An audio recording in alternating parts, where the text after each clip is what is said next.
नमस्कार, म बालकृष्ण कार्की। अहिले यो अवस्थामा संसारै भयावहको स्थितिमा गुज्रिरहेको अवस्था छ।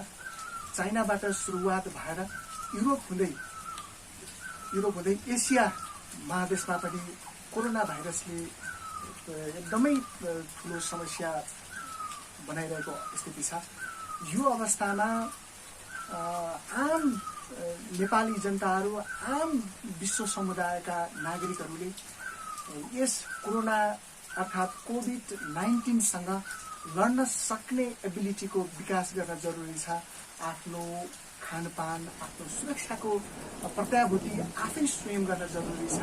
हामी नेपालमा बसेका छौँ, स्थिल अहिले नेपालमा पनि यसको भयावहको स्थिति सिर्जना भइरहेको स्थिति छ। दिन प्रतिदिन यसको प्रकोप बढिरहेको अवस्था छ र संक्रमणको संख्या पनि बढिरहेको अवस्था छ। यो संक्रमणलाई न्यून गराउनको लागि, मिनिमाइज गराउनको लागि राज्यले अपनाउनु पर्ने हरेक कुराहरू अपनाइरहेको स्थिति छ। अहिले 22-25 दिनदेखि नेपाल लकडाउनको स्थितिमा छ र यो भयावह अवस्थालाई न्यूनीकरण गर्नको लागि अपनाइएको एउटा माध्यम हो। र यो परिवेशमा हामीहरू कोही गाउँमा छौँ, कोही बजारमा छौँ, अब आफ्नो ठाउँमा सुरक्षित आफ्नो घरमा बसिरहेका छौँ। यो समयलाई सकारात्मक भावनाले रचनात्मक कामहरूमा उपयोग गर्दै, आफ्नो स्वास्थ्यमा ख्याल गर्दै, राज्यले तोकेको नियमलाई पालना गर्दै अगाडि बढ्न सकियो भने हामीले पक्कै पनि कोरोनालाई जित्न सक्ने सम्भावना हामी प्रबल रूपमा देख्छौँ। आज हामी एकदमै यो भयावह अवस्थामा हुँदै गर्दा पनि आफ्नो मनोबल बढाएर रचनात्मक कामहरूमा, सृजनात्मक कामहरूमा अगाडि बढ्न सकियो भने यसले व्यक्तिगत रूपमा, सामाजिक रूपमा र राष्ट्रिय रूपमै सबैलाई सकारात्मक सन्देश र सकारात्मक कुराको प्रभाव गर्छ जस्तो मलाई लाग्छ। हामी यो लकडाउनको समयलाई सदुपयोग गर्दै आज म नेपाली साहित्यिक क्षेत्रमा, नेपालको लोक सङ्गीतको क्षेत्रमा, रचनाकारको क्षेत्रमा, कला साहित्यको क्षेत्रमा अब्बल भूमिका निर्वाह गर्नुभएका, राज्यले चिन्न नसकेको, राष्ट्रले चिन्न नसकेको एउटा स्रष्टालाई लिएर आएको छु। उहाँले आफ्नो जीवनकालमा धेरै रचनाहरू गर्नुभएको छ। धेरै कुराहरू उहाँले अवलम्बन गरेर धेरै कुराहरू साहित्यिक क्षेत्रमा धेरै कुराहरू लेख्नु भएको छ र अगाडि बढ्नु भएको छ।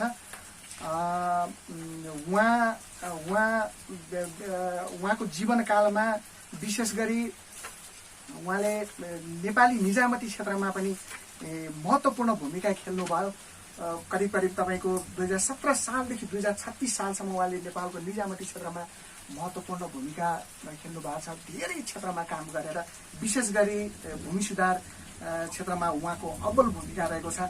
बुवा चक्रबहादुर केसी र आमा देवकुमारी केसीको गर्भबाट सन् विक्रम सम्वत 1979 सालमा असोज 12 गते सोमबारका दिन पूर्वी पाल्पामा जन्मिनुभएका पदमध्वज केसी साहित्यिक कला क्षेत्रमा, कवित्वको क्षेत्रमा, रचनाकारको क्षेत्रमा अब्बल भूमिका निर्वाह गरिराख्नु भएको छ र नेपाली लोक सङ्गीतिक क्षेत्रलाई, साहित्यिक र कला क्षेत्रलाई एउटा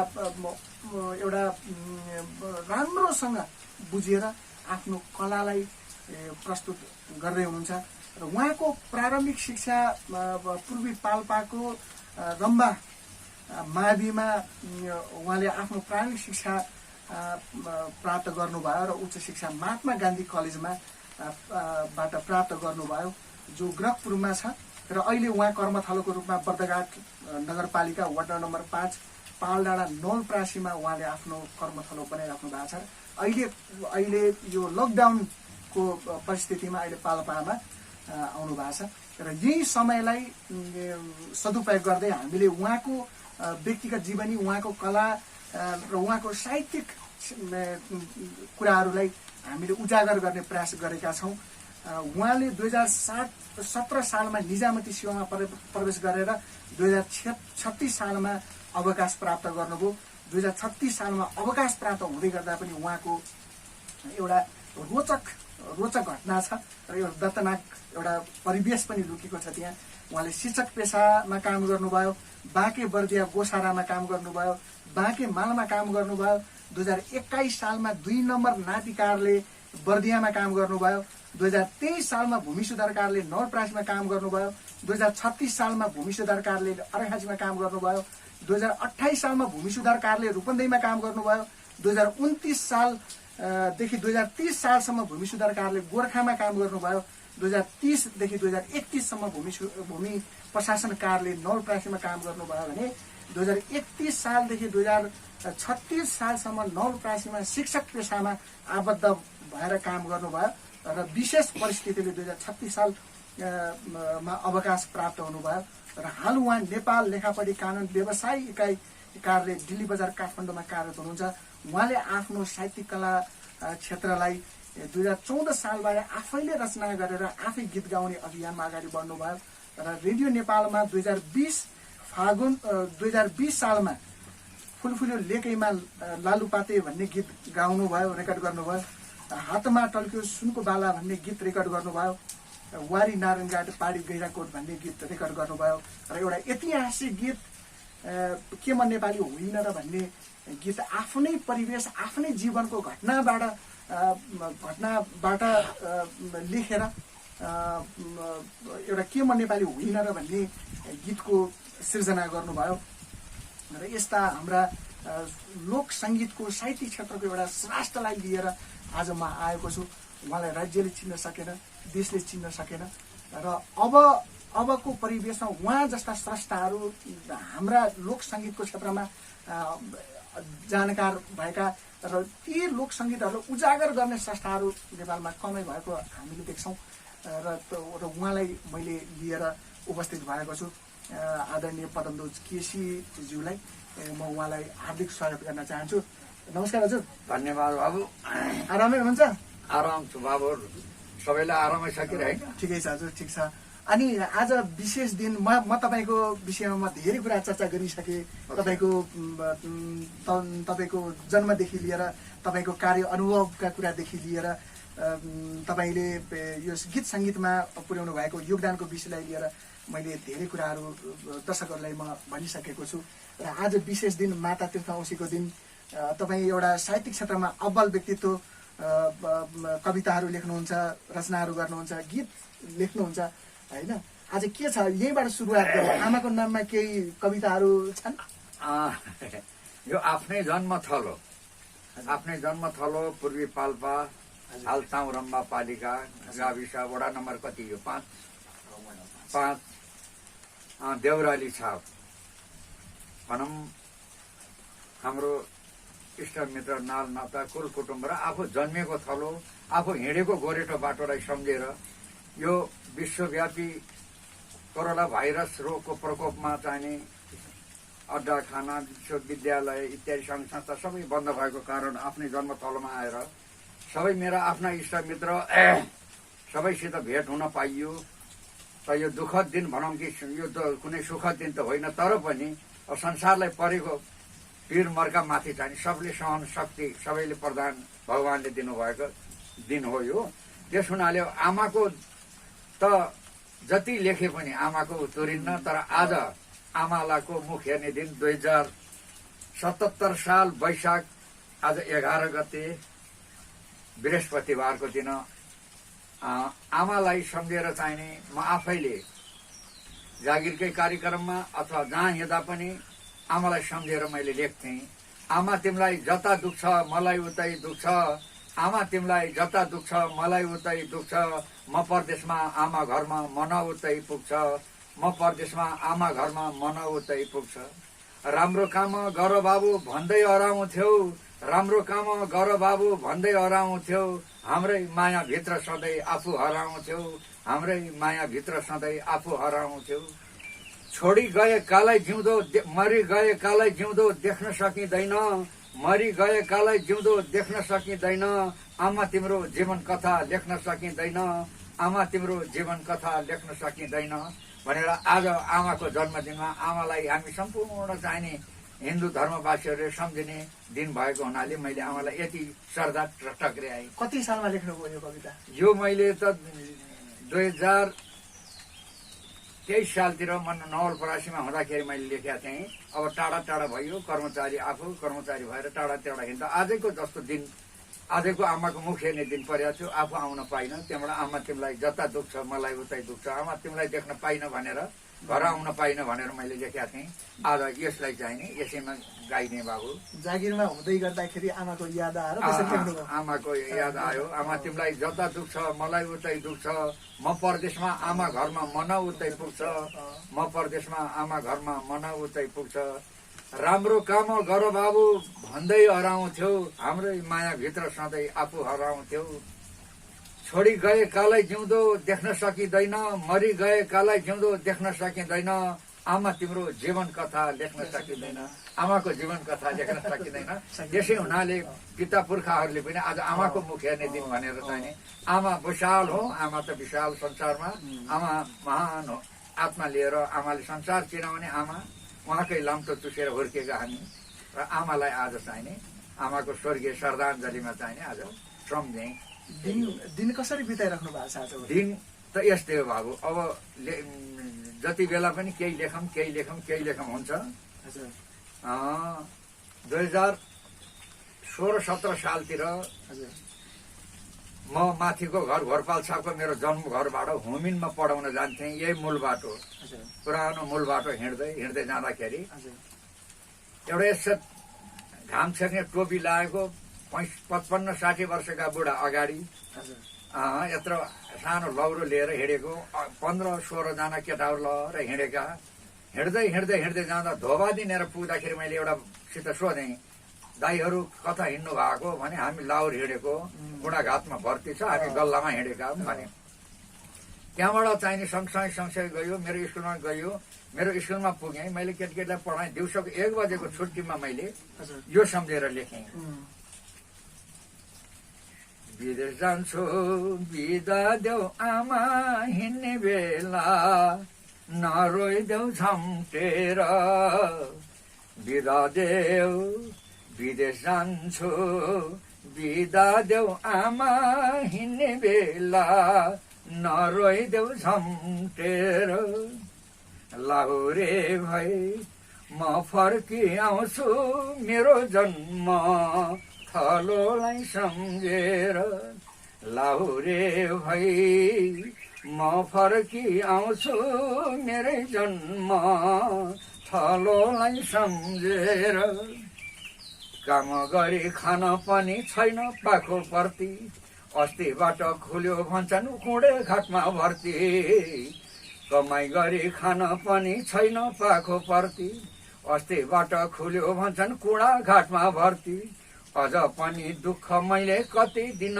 गर्ने, दिक्कै लायो जान्छु देश बनाइदेऊ अर्नी, मर्न भनी म जाने होइन सम्झी सम्झी नरोए मायालो, पठाइदिए सम्झना मलाई जेठको घाममा हिमालको शीतल, खेतभरि हरिएछन् कोदो फापर धान, यही कर्मले गर्दा पर्यो विदेशमा जान, गोठनेर नबसँदै नाचे नौली गाईकी बाची, राम्रो गरी सम्हालेर बसे घर कान्छी, मर्न भनी म जाने होइन सम्झी सम्झी नरोए मायालो, पठाइदिए सम्झना मलाई जेठको घाममा हिमालको शीतल,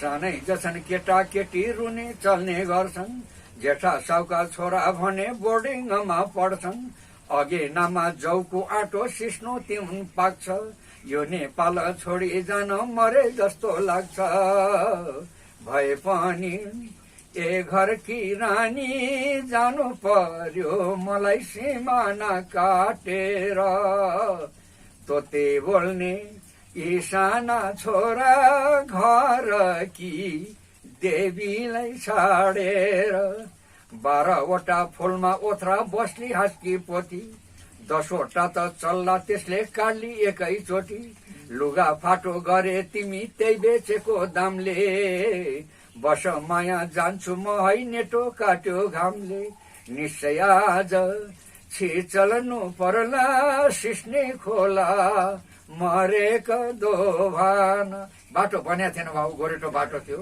निश्चय आज छिचल्नु पर्ला सिस्ने खोला मरेको दोभान यही कर्मले गर्दा नै पर्यो तिमलाई छाडी म जान मोग्लान विदेश जान्छु बिदा देऊ आमा हिँड्ने बेला नरोइदेऊ झम्टेर लाहुरे भए म फर्की आउँछु मेरो जन्म भूमिलाई सम्झेर मेरो जन्म भूमिलाई सम्झेर भनेर यो लेखेँ त्यति बेलाको परिस्थिति त्यस्तै थियो 2018 सालमा लेख्नुभयो 2017 सालको 17 साल नै सम्झिनु पर्यो 17 सालको वैशाख यही महिनातिरकै हो तपाईँले यति लामो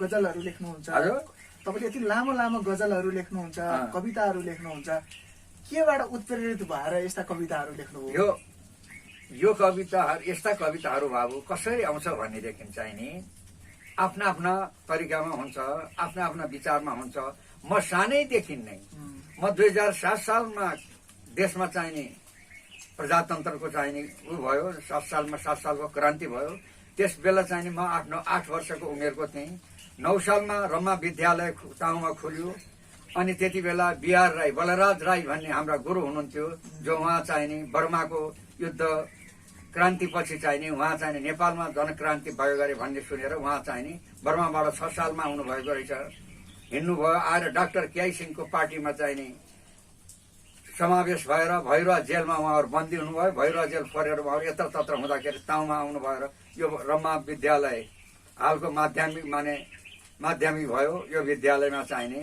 हाल त क्याम्पसै छ यहाँ उहाँले पढाउनु भयो सुरुमा त त्यति बेलादेखि नै हामी विभिन्न ठाउँमा राजनीतिक कुराहरू ज्ञान भित्रभित्र अलिअलि पसेर हामी शोषित र पीडित भएर बाँचेका रहेछौँ भन्ने कुरो आफ्नो हक र अधिकारको अलिअलि ख्याल हुँदै हुँदै गएर मैले जुनै पनि मेरा गीत कविता इत्यादि हुन्छन् सर्वहारा निमुख गरिब जसको चाहिँ आवाजै देशले सुनेन आवाज नै सरकारले नसुनेकासित चाहिने मेरो चित्कार तिनीहरूकै नै चित्कार मेरो हृदयभित्र बसेको हुन्छ सदा सर्वदा र मलाई त्यसैबाट लेख्न आउँछ जस्तै मैले कम्युनिस्ट आन्दोलन सानैदेखि नै मलाई सानैदेखि नै चाहिने बाबु किसान संगठन जिन्दाबाद भन्ने नै नारामा चाहिँ म समर्पित भएर आज म 78 वर्षको उमेरमा प्रवेश गर्दासम्म पनि म पार्टी छोडेर पहिला गएको छैन मेरो स्वतन्त्र लेख हो म स्वतन्त्र लेख्छु जस्तो देख्छु त्यस्तै लेख्छु मैले चाहे ठुलो होस् चाहे गरिब होस् चाहे धनी होस् आफूलाई बिर्सिदिएको ठुलोको सानो तल धरती माता बस्छिन् माथि आकाश छानो आफूलाई बिर्सिदिएको ठुलोको सानो यदि आफूलाई बिर्सिन्छ भनेदेखि को ठुलोको सानो जसलाई पनि जे पनि गर्न सकिन्छ भन्ने मेरो भावना थियो र मैले जबकि बाबुले अब मलाई सोधिहालिसकेपछि 2036 साल जेठ 18 गतेको घटना मेरो अन्तिम अवकाशको बेलाको घटनालाई मैले बाबुले पनि त्यहाँ उल्लेख गर्नुभएको छ तपाईँको 2017 सालमा निजामती सेवामा तपाईँ प्रवेश गर्नुभयो प्रवेश गरे 2036 सालसम्म चाहिँ निजामती सेवामा रहेर विभिन्न कार्यक्षेत्रमा रहेर काम गर्नुभयो अनि 2036 साल पश्चात हजुर चाहिँ अवकाश प्राप्त गर्नुभयो यसको पनि एउटा रोचक घटना रहेछ यो एउटा नबिर्सिँदो घटना त आफूलाई परेकै छ त त्यति बेला चाहिने आरुङ खोला नवलपरासीको आरुङ खोला भन्ने ठाउँमा चाहिने शिक्षकहरूको चाहिने सेमिनार थियो 3 दिने गोष्ठी थियो मेरो विद्यालयबाट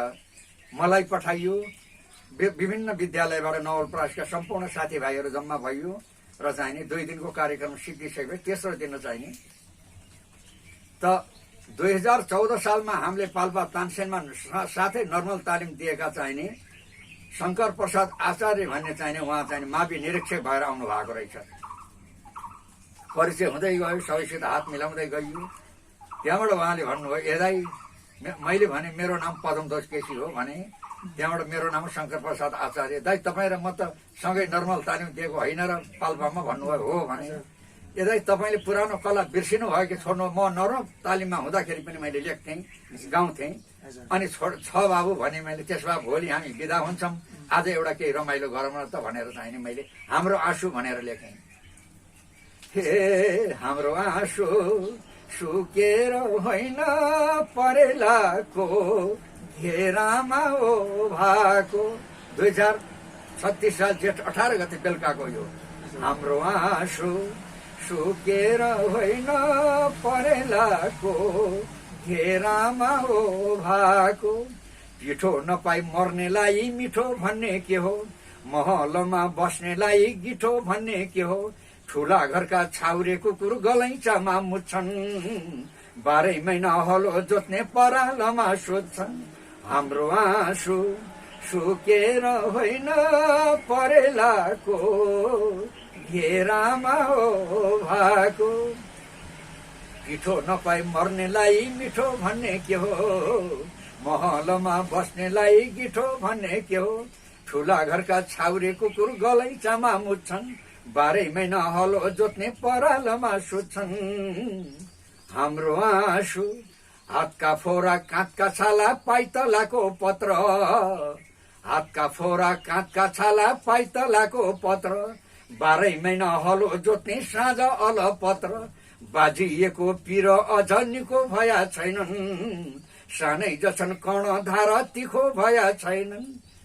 हाम्रो पनि आउनेछ पालो एक दिन, हुनेछ भुर्तालो। हाम्रो पनि आउनेछ पालो एक दिन, हुनेछ भुर्तालो भनेर यो गीत मैले त्यो दिन 2036 साल जेठ 18 गतेको दिन बेलुका गाएँ। र हामी आफ्ना अर्को दिन हामी आफ्नो आफ्नो क्षेत्रमा स्कुलमा लाग्यो। 26-27 गतेतिर 25 गतेतिर असार साउनको बिदा दिएर म 26 गतेतिर काठमाडौँतिर हिँडेँ। पछि मेरो भाइ पूर्णध्वज केसी भन्ने त्यही जिल्ला शिक्षा कार्यालय नवलपरासीमा मुखिया थियो। अनि त्यसले चाहिने मलाई काठमाडौँमा केबी साई, मदन बहादुर प्रधान ज्यूहरूले उहाँ बोलाउनु भयो र म गएँ। र चाहिँ उहाँहरूको चाहिने बोलाउनु भयो र म त्यहाँ गएँ। भाइले चाहिने एउटा मान्छेसित दाईको नोकरी गयो, खोसिया छ, खाने भए थमाएर आउनु भनेर एउटा चिठी लेखेको रहेछ। दाई हजुरलाई चाहिने अभियोग केही छैन, भविष्यमा अयोग्य नठहरने गरी चाहिने तपाईँको काम सन्तोषजनक नभएको हुँदा चाहिने प्रश्री पदमध्वज केसी, तपाईँको काम सन्तोषजनक नभएको हुँदा तपाईँलाई भविष्यमा अयोग्य नठहरने गरी पदबाट खारेज गरिएको छ। तपाईँको जिम्मा नगदी जिन्सी फलना सहायक शिक्षकलाई बुझाउनु होला भन्ने चाहिँ पत्र रहेछ। हेरेँ, खोलेँ, त्यहाँबाट चाहिने यसो सोचेँ, मलाई चाहिने भइहाल्यो, किन मलाई खुसी भन्ने कुरोमा चाहिने मैले बुझिहालेँ। मैले पञ्चायती काल थियो, मैले त्यो गीत गाएँ। अनि त्यो गीतले चाहिने उनीहरूलाई चाहिने अब कसलाई चित्त बुझेन, गयो तिम्रो पार्टीको मान्छे रहेछ के अरे तपाईँको शिक्षक त, हामीलाई त त्यो शिक्षक हुन्न भने त के भने। मैले त्यतापट्टि चर्चो निधि चर्चो केही गरिनँ। पछि मदनाथ पर्सेज्यू चाहिँ शिक्षा मन्त्री हुँदाखेरि काठमाडौँमा उहाँले तपाईँ आफ्नो ठाउँमा जानुहुन्छ, पढाउन जानुहुन्छ भनेर भन्नुहुन्थ्यो। त मैले भने अब सबै केटाकेटी नाति नातिना सबै यहाँ लिएर आएँ। उनीहरूको पढाइको यहाँ सुरु भइसकेको छ, 3-4 वर्ष भइसक्यो, भइहाल्यो। म यसैमा समर्पित छु भनेर आफ्नै कानुन व्यवसाय लेखापढीमा चाहिने समर्पित भएर बसेँ बाबु। मैले त्यति बेला त्यो लेखेँ। त्यो मेरो चाहिने लास्ट घटना हो। भनेपछि पञ्चायती व्यवस्थाले चाहिँ तपाईँको जागिरै व्यवस्थाले, म व्यवस्था विरोधी जस्तो माने होला नि। व्यवस्था विरोधी थिइनँ, म कुनै पार्टीको विरोधी पनि थिइनँ। मैले त जसले अगतिलो गर्छ त्यो विरोधी थिएँ। जसले देशको लागि राम्रो गर्छ, देशको लागि जसले बाँचेको छ, मेरो देश, हामी सम्पूर्ण नेपाली एउटै हौँ भन्ने भावना जसको छ उनलाई त मैले कदर गर्थेँ। र मैले जहिले कर्मचारी भएर हिँड्दाखेरि पनि मैले सबैमा समानता गर्थेँ, तल माथि भन्ने भेदभाव गर्दैन थिएँ। अलिकति अहङ्कार घमण्डी गरेर आफ्नो सोर्स फोर्स देखाउनेसित म कहिले पनि दबिनँ, आज पनि दबेको छैन। र मैले अर्को यस्तै सिलसिलामा आयो बाबु, 2021 सालमा म अमिन भएर बर्दियामा गएँ र भूमि सुधारको पहिलो चरणमा त्यति बेला स्वर्गीय भूतपूर्व माने प्रधानमन्त्री सूर्यबहादुर थापाजी हुनुहुन्थ्यो, हजुर भूमि सुधार मन्त्री खड्गबहादुर सिंह हो त्यहाँ जहाँसम्म। अनि पछि मलाई पनि त्यो भूमि सुधारको पहिलो चरणमा 21 साल मङ्सिरकै हो क्या अरे, मङ्सिरमै 20 साल यो मङ्सिरको पहिलो सातामा चाहिने हाम्रो त्यो भूमि सुधारको चाहिने सुरु योजना थियो। उद्घाटन गर्ने भूमि सुधारको उद्घाटन कार्यक्रममा मलाई गाउने समय दियो। यस 2 नम्बर नापी गोसाराका अमिन श्री पदमध्वज केसीले चाहिँ भूमि सुधार सम्बन्धी एउटा गीत गाउँदै हुनुहुन्छ भनेर त्यहाँबाट ऊ भयो। मैले चाहिने 2021 सालमा बर्दियामा मैले गाएको गीत हो यो भूमि सुधारको पहिलो चरणमा।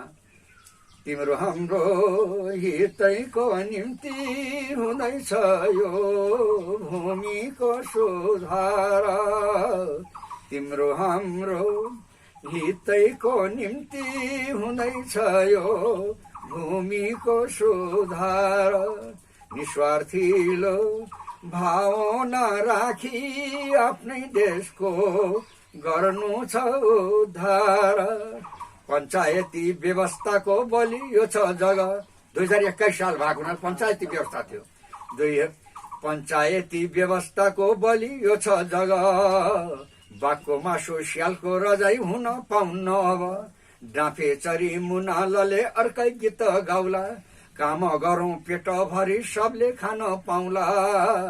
पुछाउनु छ नेपालको आँसु मेचीदेखि महाकालीसम्म न।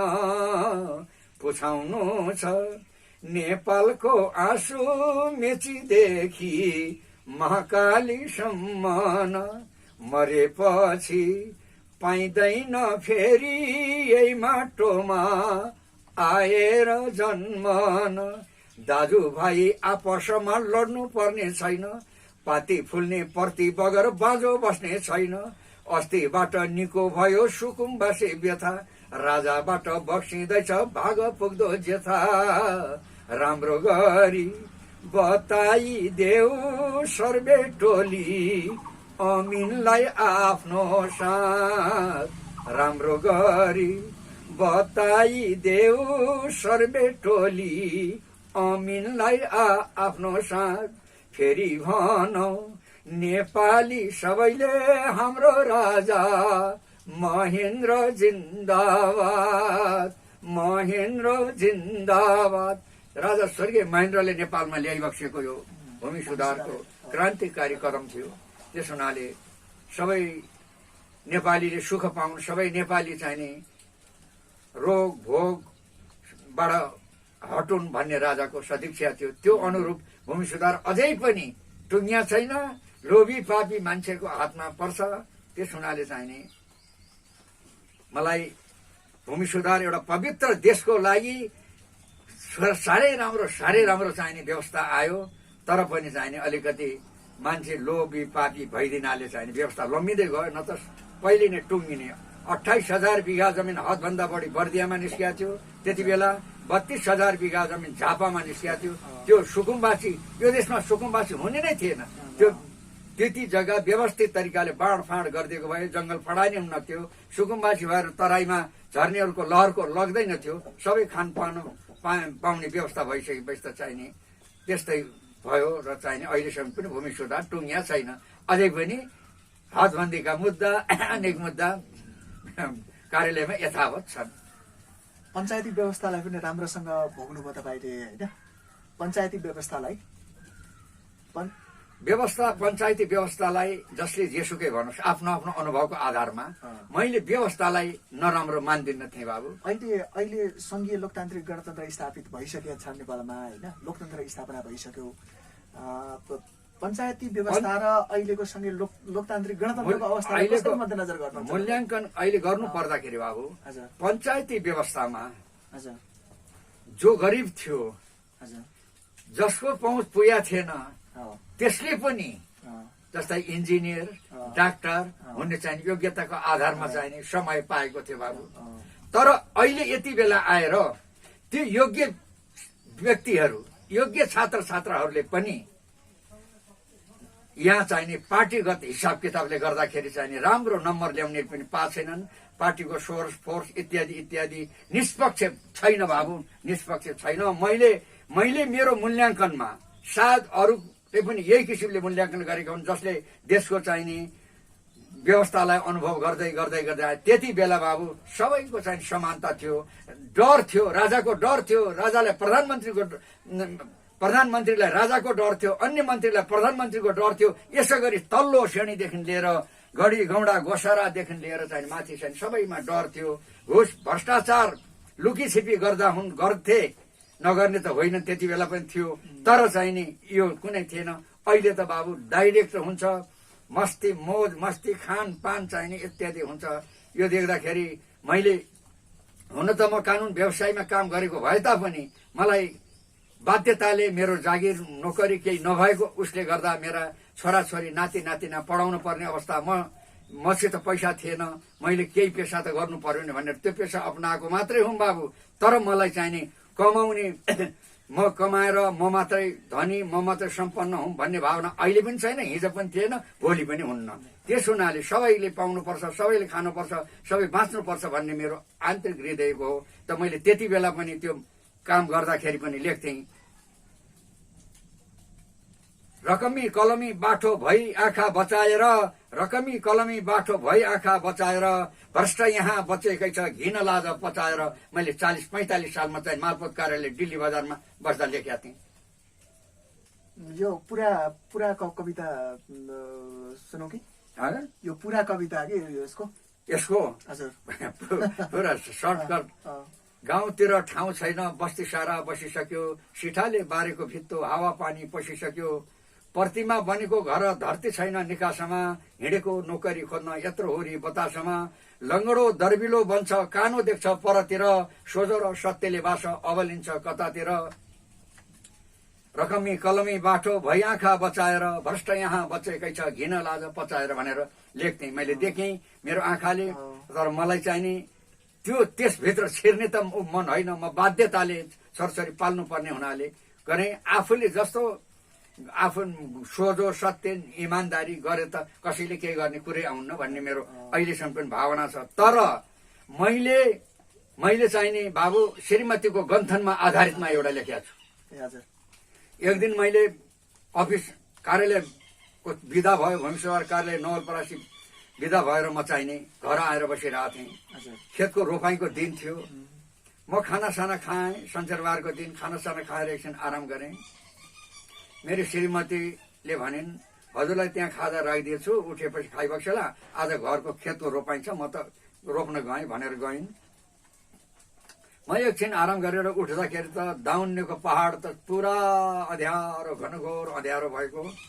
त्यहाँबाट मलाई केही लेखम आयो र मैले कविता लेख्दै थिएँ। अब कसलाई सुनाउने, केटकेटले बुझ्दैनन्, थारू गाउँमा चाहिने थारू भाषाबाट नभएको हुनाले उनीहरूले पनि नबुझ्ने। त्यहाँबाट बबी भने, छोरी भने, त्यो नानी त्यहीँ के रोप्दै थिए, का बुवा भने, ओ खड्दानी आमा के भेज दिए यहाँ भने। त्यहाँबाट आमा बुवा बोलाउले भा भने, के हो भनेर उनले सोधिन्। मैले केही लेखिया छु सुन्न आऊ त भने। मान्छेले कत्रो उन्नति गरिसके, खालि घर बस्यो, गीत कविता लेख्यो, अचार नहुने दिन भातको गाँस छिर्दैन, अब म त्यो गीत सुन्न आउने कि खेत रोप्ने भनेर चाहिने। झन् तिनले चाहिने उ गरिन्, झन् मलाई आयो, एकदम मलाई आयो। मैले लेखेँ, शीर्षक नै मैले श्रीमतीको गन्थनमा आधारित भनेर लेखिदिएको छु। मलाई मात्रै के हेर्दछौ अरूलाई देखेको भए, हुने खाने भई बस्नु निधारमा लेखेको भए, जाऊ अन्तै गई भन नेता कवि जे भन्ने हो, म त मेलोतिर लागेँ भन छिटो जे भन्ने हो। उपति खुपति छैन मान राख्नु के छ कर, आफ्नो खुट्टो अडिलो टेक्नु अर्काको हुँदैन भर, लिङ्गको भेद मात्र हो नत्र हक समान छ, लोग्नेकै चाहना भए जिउँदो मान्छे तमाम छ। चिया पानी जुटाउँदैमा तिम्रो थाहा त रहन्न कि, पहिले चलेको हुरी भोलि फेरि बहन्न कि, लिने हो दिने हो खुवाउने खाने हुन्छ बराबर, खुवाउने दिने हो भन्छौ हाम्रो यहाँ कति के छ र। घरका दीपक हौ नै मेरो आँटा छ बाल्नमा, भाग्य छ भनेर हुन्न अडिन्न दुधो चाल्नमा, गुण भन्ने एक छ मात्र भगवानको हरिकीर्तन, पर्खदा आज कति भयो परिवर्तन। यस्ता अल्छी सुतुवाले घरमा के सम्हाल्दछौ, लेखेर कविता गीत चुलामा के उमाल्दछौ, भातको घाँस छिर्दैन, अचार नहुने दिन, उन्नति नहुने मान्छे यस्तो अन्तगत गर्दछौ किन? तिमी मान्छे भयो मात्र विश्वलाई के दियो गुण, उन्नति गर्ने यो बेला घरमा बस्दछौ किन? राम्रो मात्रा नचिन्नेले कत्रो उद्योग गरिसके, गुन्द्री फेला नपार्नेले आज काम्लो किनिसके।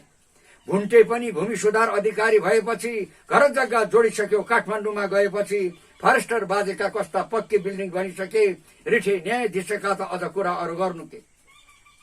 बाख्री बुढीको नातिले गाडी किन्ने ठेकेदार भो, मुलो बाटो कुरी बस्ने जनप्रिय लेखनदास भो, गठरी कपडा बोकी पूर्वी भेक डुलाउने, मखमलका सोफाभित्र बाट भए बोलाउने। भन्सार कर अन्त शुल्कका कर्म, चारिका त चकाचक, गहना कपडा लत्ता बाकसमा छन् खचखच, सुन पानी खानेसम्म आफ्नो यता भएन केही, छोराको विवाह होला गहनाको नाम छैन केही। सतीको सराप लाग्छ सत्य र इमानी बने, भन्सारका मुखिया त जग्गाका कुबेरै बने। मर्ने हो गर्ने हो धर्म तीर्थ व्रत बुढेसमा, मन मन्दिरमा राम राख नाम स्वदेशमा। दुखीको पसिना खानु चाहिँ भोकै बरु मर, संघर्ष हटेर होइन डटेर सामना गर। बालेर कृतिको दीप बनाऊ शान्तिको घर, माटो हो माटोमै मिल्छ साथमा के लानु छ। तिम्रा साथी उता हेर झण्डा मनी हटाउँदछन्, जाँडो वाग्दा सोहोरेको मेरो हात बचाउँदछन्। भुइँचालो नगए मनमा कविले के लेख्ने थियो, रवि नै नहुँदा हुन त छविले के देख्ने थियो। अरूको काम पर्दामा आफ्नै खर्च लगाएर, जहाँ भन्छन् उही पुग्छौ बासी भुजा चपाएर।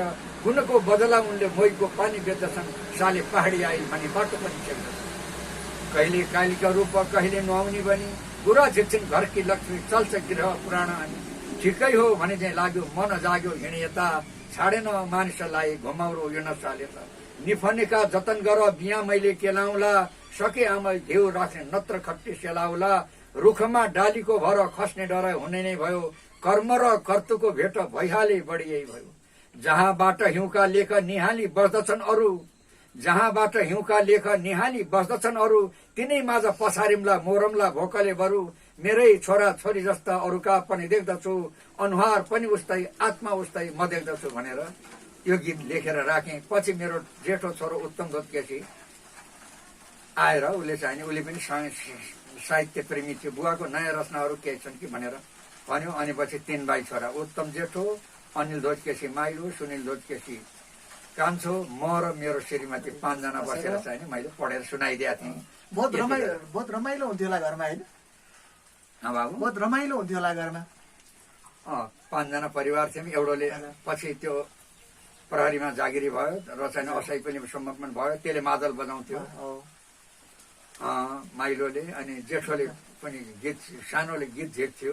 त्यसै गरी रमाइलो गरी सांस्कृतिक कार्यक्रम हुन्थ्यो, पारिवारिक सांस्कृतिक कार्यक्रम हुन्थ्यो। ठिक ठिक। अनि तपाईँको हरेक रचनाहरूमा कम्युनिस्टपन झल्किन्छ होइन? हरेक रचनामा अहिलेसम्म जति पनि सुन्यौँ, अरू योभन्दा अरू मेरो जुनै पनि सुकै रचनामा चाहिँ नि गरिबको मर्मलाई साक्षात्कार गरेर गरिबले इन्साफ पाउन्, गरिब सधैँ गरिब नरहन्, तिनको पनि दिन आओस् भन्ने नै मेरो आन्तरिक चाहनामा छु। र अहिले जुन व्यवस्था आयो हो, व्यवस्था सबै एउटै नाश, सबै चाहिने जुन शीर्षक अनुसारको व्यवस्था नहुँदो रहेछ। राम राज्य नै होला भनेको थिएँ मैले माओवादी आइसकेपछि पनि। मैले काङ्ग्रेसलाई पनि कुनै घृणाले हेरिन। काङ्ग्रेसमा पनि सज्जन र असल व्यक्तिको त सब माने पार्टी विभिन्न हुन् न, असल मान्छेको त जहीँ पनि कदर हुन्छ नि बाबु, असल मान्छेको जहीँ पनि कदर हुन्छ। तर अहिले त के भयो भनेदेखि मेरो पार्टी पनि जे मान्छेलाई पनि आफ्नो आफ्नो पार्टीका स्वार्थ, सबै ऊ पार्टीको पनि त आफ्नै नेपालकै नेपाली हौँ नि, सबै त नेपाली हौँ नि भनेपछि राम्रो मान्छेलाई त जुनै पार्टीको भए पनि इज्जत कदर गरेर उसलाई चाहिने आज सोर्स लगाउनु पर्ने। 80-82 नम्बर आँखाले चाहिने तिनीहरूले छात्रवृत्ति नपाउने, अर्को चाहिँ त्योभन्दा कम नम्बर आँखाले पाउने, उनीहरूको कोही बोलबाला छैनन्। जहाँ पनि बोलबाला यो त होइन नि, यो व्यवस्था त चाहिँ गरिबको धनी समानता चाहिने, सबैको समान व्यवस्था गर्दै गरे जुन पार्टीलाई पनि त जसले पनि त माया गर्छ नि, त्यो हो नि।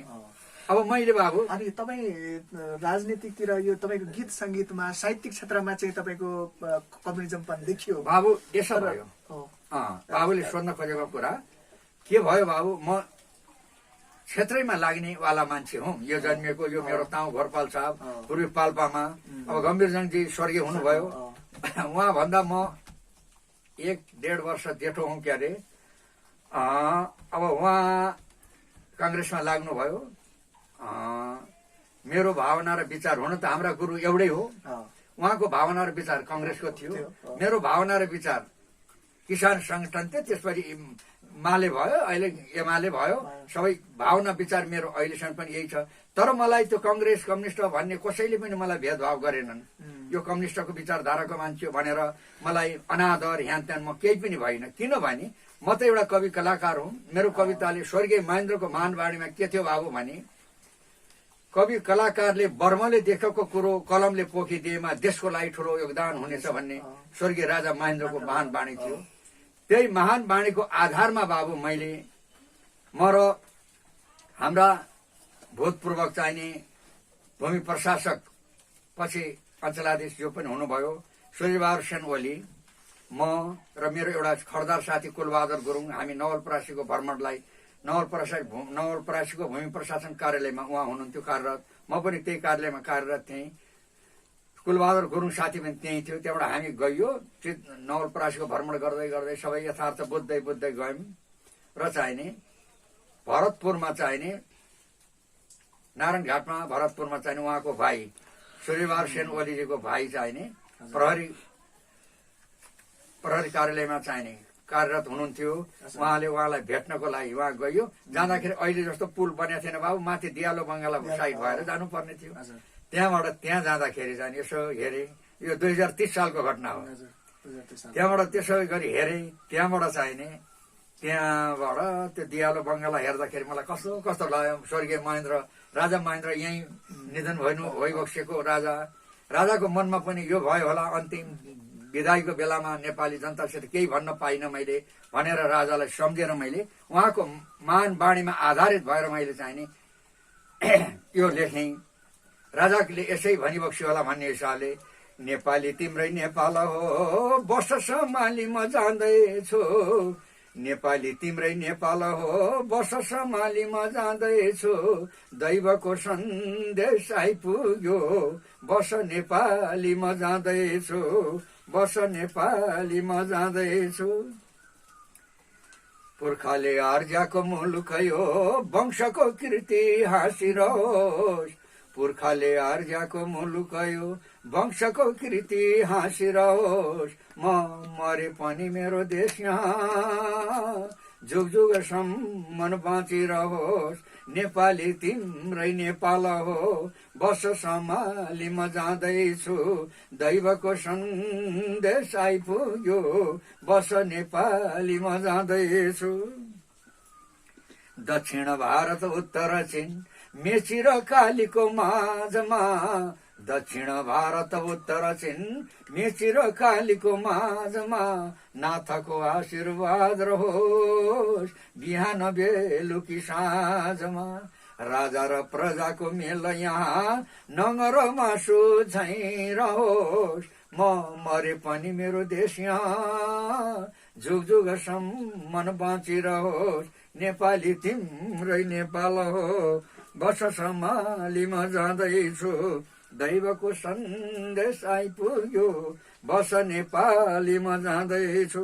गोर्खाको इतिहासलाई हेलाले कोही नहेरोस्, गोर्खाको इतिहासलाई हेलाले कोही नहेरोस्, बाघको छाला ओढेर स्यालले रहर नफेरोस्, स्यालले रहर नफेरोस्, सागर माथा चुलीमा शान्तिको परेवा नाचिरहोस्, म मरे पनि मेरो देश यहाँ जुग जुगसम्म बाँचिरहोस्, जुग जुगसम्म बाँचिरहोस्, नेपाली तिम्रै नेपाल हो वर्ष सम्हाली म जाँदैछु, दैवको सन्देश आइपुग्यो वर्ष नेपाली म जाँदैछु। यो स्वर्गीय राजा महेन्द्रको आत्माले यस्तै भन्यो होला भनेर मैले घुम्दै जाँदाखेरि लेख्नु भयो, सम्झेर लेखेँ बाबु। त्यति बेला 2030 सालमा यो भूमि प्रशासन कार्यालय नवलपरासीमा कार्यरत हुँदाखेरि लेखेको मैले यो। अनि तपाईँका रचनाहरू यति मर्मस्पर्शी छन् होइन यति राम्रा छन् तर बाहिर प्रकाशित किन गर्नु भएन, किन भएन? सन्दर्भमा बाबुले सोधेको कुरो बडा उत्तम हो। किनभने नेपालमा जन्मिएर एउटा कवि कलाकार भएर 2020 सालमा रेडियो नेपालमा गएँ, 2034 सालमा विभिन्न समयमा रेडियो नेपालबाट गएँ, अन्यबाट पनि प्रकाशित भयो। तर मैले किन बाबु अभाव भनौँ, हुन त आँटेदेखि के हुन्न थियो र पैसाको पनि अभावै हुन गयो। त्यसपछि मेरो अलिकति के त भनेदेखि चाहिने जागिरकै सिलसिलामा चाहिने एउटा बुढा बाजेले मलाई नवलपरासीबाट जिम्दार बाजे हुन्, उहाँले मलाई, म गोर्खा सरुवा भएर गएँ, मलाई भेट्न आउनु भएछ, मान्छे पठाउनु भएछ, उहाँको शेरबहादुरलाई पठाउनु भएछ, जहाँ त खड्दार बाबुलाई बोलाएर लिएर आएर भनेर पठाउनु भएको रहेछ। त्यो आएर म हिँडिसकेका थिएँ। एउटा बुढीले, मेरो श्रीमतीले भनिन्, जिम्दार बाजेले हजुरलाई चाहिने बोलाउन पठाइबक्सेका थियो, जेमेरी भारको जिम्दार बाजेले भनेर भनिन्। त्यहाँबाट उहाँलाई यो 2टा अक्षर देऊ है भनेर एउटा चिठीमा, काम बाँकी घरको अनेक तरहको मेट्नै पनि पाइन, काम बाँकी घरको अनेक तरहको मेट्नै पनि पाइन, आफ्नै रोजी र रोटीको तुनेलोले भेट्नै पनि पाइन भनेर 2 लाइन गोर्खाबाट लेखेर पठाएको थिएँ। त्यो रोजी र रोटीको तुनेलोले गर्दा म यतापट्टि चाहिने जान सकिनँ बाबु। अब मैले के म नेपाली होइन र भन्ने एउटा गीत मैले लेखेका थिएँ। लुम्बिनी अञ्चलाधीश ज्यूले चाहिने मेरो आफ्नै जग्गा जमिन दफ्तर सम्बन्धी विषयलाई लिएर मैले यसलाई अलिकति प्रस्ताउँछु। मैले यो विषयलाई, यो दर्शकहरू समक्ष म विषयलाई अलिकति प्रस्ताउन चाहे।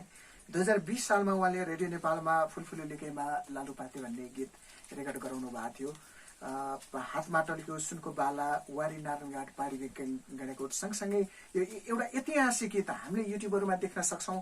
एउटा के म नेपाली होइन र भन्ने एउटा आफैमा पनि एकदमै मर्मस्पर्शी गीत उहाँले आफ्नो जीवनकालमा भोगेका घटनाहरूबाट उहाँले आफैले लेख्नुभयो र हामीले अहिले युट्युबमा हेर्दै गर्दाखेरि त्यो गीत अर्कैको नाममा अर्कैले गाएको भनेर हामीहरू प्रशस्त रूपमा देख्न सक्छौँ। म यो विषयमा पनि अनभिज्ञ थिएँ। मैले युट्युबमा हेर्दै गर्दा पनि यो गीत उहाँको रहेनछ कि भन्ने कुराहरू मलाई भइराखेको थियो। मैले उहाँसँग संवाद गरिसकेपछि घटनाक्रम के हो भन्ने विषयमा मैले बुझिसकेपछि वास्तवमा उहाँले आफ्नो जीवनमा घटेको घटनाबाट उत्प्रेरित भएर के म नेपाली होइन र भन्ने गीत लेखेको भन्ने कुराहरू उहाँबाट थाहा पाइसकेपछि 2036-2037 सालतिर युगल स्वरमा रेडियो नेपालमा के म नेपाली होइन र भन्ने गीत पूर्वी पाल्पा निवासी हिमबहादुर गन्धर्व, उहाँलाई विशेष गरी हिमबहादुर गन्धर्वलाई कान्छो गाइने भनेर पनि हामी चिन्छौँ र उहाँको जेठो छोरा भीमबहादुर गन्धर्वले 2036-37 सालतिर उहाँले रेडियो नेपालमा एकल युगल स्वरमा 37 सालतिर गीत गाउनुभयो। त्यो विषयमा उहाँलाई थाहा पनि भएन, पत्तो पनि भएन र अहिले हामी युट्युबहरूमा धेरै मिडियाहरूमा प्रशस्त रूपमा हेमबहादुर गन्धर्वबाट को रचनामा उहाँको युगल स्वरमा के म नेपाली होइन र भन्ने गीत गाइएको भनेर हामीले प्रशस्त रूपमा देख्न पाउँछौँ। यो वास्तवमा हाम्रो स्रष्टा पदमध्वज केसीको रचनालाई उहाँहरूले लिएर गएर उहाँको अनुमति नै बिना, उहाँलाई सल्लाह नगरिकन, अब उहाँको अनुमति नै बिना यो गीत चाहिँ रेकर्ड गरिएको छ। अहिले हामी युट्युबहरूमा पनि सुन्न सक्छौँ। यो विषयमा के छ, तपाईँको प्रतिक्रिया के छ? के म नेपाली होइन र भन्ने गीत एकदम मर्मस्पर्शी पनि छ। यसको आम दर्शकहरूलाई, आम नेपाली दाजुभाइ दिदीबहिनीहरूलाई यो विषयमा चाहिँ क्लियर गरिदिनुहोस्। यो के म नेपाली होइन र भन्ने रचना मैले 2035 सालमा गरेको हुँ। मेरो नवलपरासी पाल्लाडा भन्ने ठाउँमा मेरो जग्गा जमिन थियो। म गोर्खा सरुवा भएर जाने बेलामा मैले त्यहाँ चाहिने सबै गाउँलेको सहयोगले एउटा छाप्रो घर बनाएर, त्यो ऐलानी प्रति जग्गा थियो, सरकारी जग्गा थियो, त्यहाँ एउटा छाप्रो बनाएर, त्यति बेला तलब थोरै हुने, कर्मचारीको तलब थोरै थियो, परिवार लिएर जानलाई चाहिने धान्नै मुस्किल हुने हुनाले घरमै अब जग्गा जमिन छ, यहीँ गर्छन् खान्छन् भनेर केटकेटलाई त्यहीँ छोडेर छाप्रो बनाएर म चाहिने गोर्खा हाजिर हुन गएँ। त्यसपछि आइसकेपछि 31 सालमा म शिक्षक भएँ। 32, 33, 34, 35 सालमा एक दिन मेरी बुढीले के भनिन् भने होइन आफ्नो जग्गा दर्ता गर्ने वास्तै छैन, खालि राजा देउता देश भन्यो, अरू अरूको काम गर्दै हिँड्यो, आफ्नो त वास्तै व्यस्तै छैन, के हो छोराछोरी बालकै छन् भनेर एक दिन बडा चाहिने गुनासो गरेन। ल भोलि म अञ्चलाधीशज्यू कहाँ जान्छु, ल म केही कुरो गरेर आउँछु, ल पिर नगर भनेर चाहिँ म अर्कन्दिनँ। अञ्चलाधीशज्यू कहाँ गएँ, बुटवल अञ्चलाधीश कार्यालयमा गएँ। सबैले आफ्नो आफ्नो व्यथा वेदना बताए। मैले पनि हजुर म 10 वर्ष 8 महिना 8 दिन चाहिने सर नापी भूमि सुधार कार्यालयमा रहेर विभिन्न पदमा रहेर काम गरेँ। हाल म शिक्षक छु हजुर। हिजो साँझ मेरी श्रीमतीले बडा गुनासो गरिन् र मेरो म प्रति जमिनमा चाहिने घर कटोरो बनाएर तिनीहरूलाई राखेर म गोर्खा जिल्ला भूमि सुधार कार्यालयमा हाजिर हुन गएँ। अहिले त म शिक्षक छु सर। त्यस हुँदाखेरि चाहिने जम्मै चारैतिरबाट चाहिने कोही राजनीतिक पीडित, कोही चाहिँ सुकुमवासी जम्मैले मित दिएछन्, यति टुक्रो रहन गयो, हजुरसित भन्न आएको यो मेरो जग्गा दर्ताको व्यवस्था मिलाइदिई बक्सन पर्यो भनेर आएको भने त्यहाँबाट चाहिने उहाँले नागरिकता लिएर आउनु भएको छ भनेर सोधेको हो। मलाई मैले बुझेको छु तपाईँको नागरिकता छ भन्नुभयो। मलाई पनि स्याट्टै सिधै आयो के म नेपाली होइन र हजुर भनेर मैले उहाँलाई भने र यही शीर्षकमा चाहिने केही बनाएर उहाँलाई नै सुनाउँछु एकपल्ट र मेरो आफ्नो प्रतिभा देखाउँछु भने जस्तो लाग्यो। हवस् हजुर अहिले म बिदा हुन्छु भनेर चाहिँ आउँदै गर्नु होला है केटीजी, आउँदै गर्नु होला भन्नुभयो। उहाँले हवस् भनेर म स्कुलमा फर्केँ।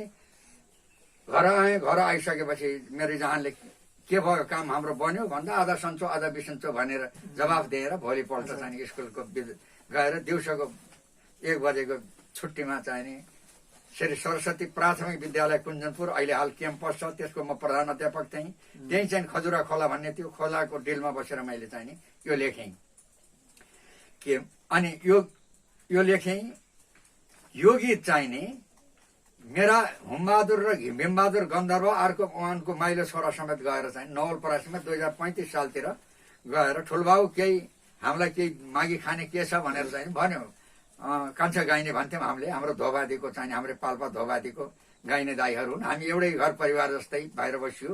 त्यहाँबाट ल दाई यो 3टा गीत छ गाउनु होला, तर मेरो नाम नबिर्सनु नि भनेर मैले भनेको थिएँ। ठुलबाउको नाम पनि मैले बिर्सिन्छु र भनेर भने पछि बाउ छोरा गएछन् र भीमबहादुर हुमबहादुर गएर काठमाडौँमा चाहिँ रेडियो नेपालमा गएर त्यहीँका एउटा चाहिने त्यही कार्यालयका एकजनाको सहयोग लिएर चाहिने युगल स्वरमा बाउ छोराले चाहिने गीत गाइदिएछन्। यो गीत त कमसे कम उनीहरूले रचनाकार पदमध्वज केसी पूर्वी पाल्पा ताउ घोरपाल साहबको उहाँले हामीलाई चाहिँ दिएको हो, गाउन दिएको हो। उहाँ रचनाकार त उहाँ हो है भनेर राखिदिनु पर्ने थियो, त्यो राखिदिएनन्। र अहिले यो गीतको रचनाकार हामीले हेऱ्यौँ भने रेडियो नेपालमा हेऱ्यौँ भने युट्युबहरूमा हेऱ्यौँ भने को राख्नु भएको छ उहाँहरूले रचनाकार कोही पनि छैन, कोही छैन रचनाकार नै छैन। त्यस हुनाले चाहिँ मेरो ठाउँ होइन, मेरो ठाउँ त रहेछ। म यहाँ आएर हुमबहादुर दाई त बितेर जानुभयो, गाइने कान्छा दाई त बित्नुभयो, तर उनका छोराहरू यहाँ भएछन् र छोरो शिक्षक थियो, अहिले शिक्षकबाट अवकाश भयो। म लिएर 4 साल लिएर आएर चाहिने त्यो उसमा चाहिने पेन ड्राइभमा चाहिने उसले चाहिने यो गीत पदमध्वज केसीकै हो भनेर अनुरोध गरेको छ रेडियो नेपाललाई। उहाँकै नाम जनाइदिनुहोस्, हाम्रो खुसी छ, हामी त गायक मात्रै हौँ भनेर उसले भनेको छ। उसले पनि कुनै नराम्रो गरेको छैन। अनि यो गीत चाहिँ त्यसपछि तपाईँले लेखिसकेपछि कहाँ वाचन गर्नुभयो? म यो लेखिसकेँ। यो गीत लेखिसकेपछि 2035 सालमा चाहिने बरघाट नवलपरासीको बर्दघाट भन्ने ठाउँबाट त्रिवेणी जाने बाटोको बिचमा सेमरी भन्ने चाहिने मौजा छ, ठुलो मौजा छ। त्यहाँ वर्गीय सङ्गठनको भेला थियो। त्यस भेलामा चाहिने हाम्रो लुम्बिनी सन्देशको सम्पादक चाहिने हिमलाल गेवाली साथी हुनुहुन्थ्यो।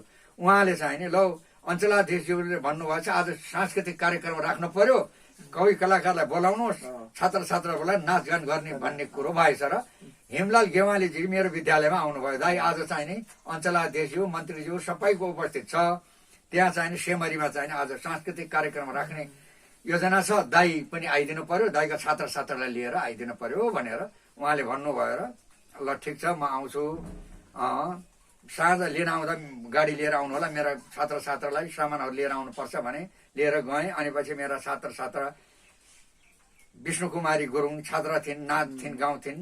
अनि हेमबहादुर गुरुङ चाहिने सुखदार मेजर भएर अवकाश पाइसक्यो। विष्णु कुमारी गुरुङ अहिले लन्डनमा छन्।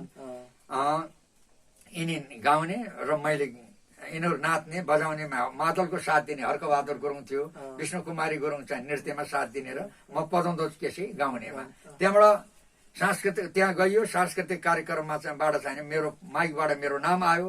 फलानो श्री सरस्वती प्राथमिक विद्यालय कुञ्जनपुरका प्रधान अध्यापक श्री पदमदोत केसीले के म नेपाली होइन र के मलाई माया छैन र भन्ने गीतमा उहाँको गीतमा चाहिने नृत्यमा साथ दिने विष्णु कुमारी गुरुङ, मादलमा साथ दिने उहाँको छात्र छात्रा हर्कबहादुर गुरुङ हुनुहुन्छ भनेर आयो। अनि आइसकेपछि म स्टेजमा गएँ।